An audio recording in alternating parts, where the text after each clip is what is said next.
இன்றே டவுன்லோட் செய்து உங்கள் ஃபேவரட் ஷோக்களை என்ஜாய் பண்ணுங்க. உங்க அம்மா பேசுறது தப்புதான். அதுக்காக எத்தனை நாளைக்கு இப்படி சோறு தண்ணி இல்லாம வாசல்லையே உட்காந்துருக்க போற? அப்பா சொல்றது கேளுப்பா.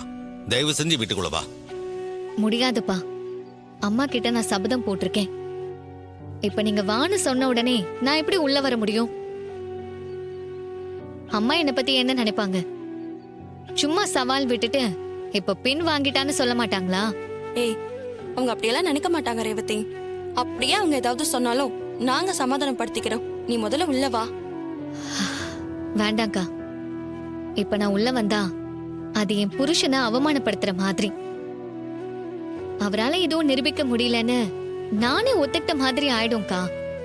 நான் உள்ள வரல.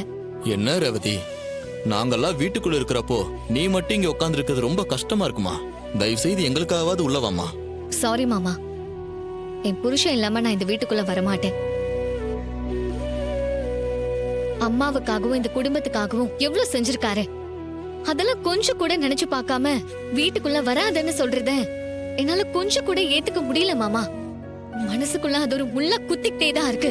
ஏய், இவ்ளோ தூரம் வீராப்பா பேசுறியே, உன் புருஷனால நிரூபிக்க முடியாம போனா என்ன பண்ணுவ? இப்படியே பச்சை தண்ணி குடிக்காம பட்டி கிடந்து சாக போறியா? வாய் முடு. ஏன் இப்படி அபசகுணமா பேசுற? உன் வாயில நல்ல வார்த்தையே வராதா? உன்னை யார் இங்க வர சொன்னது? முதல்ல இந்த இடத்த விட்டு போ. நெருப்புன்னு சொன்னா வாய் சுற்றுமா என்ன? ஏதோ பேச்சுக்கு சொன்னா அதே சீரியஸா எடுத்துக்கிறீங்க. சித்தி, நீங்க கிளம்புங்க. இன்னும் பேசி யாரையும் காயப்படுத்த வேண்டாம். விடுக்கா. நம்ம கஷ்டப்பட்ட இவங்களுக்கு கொண்டாட்டம் தானே, இருந்துட்டு போட்டும். வா.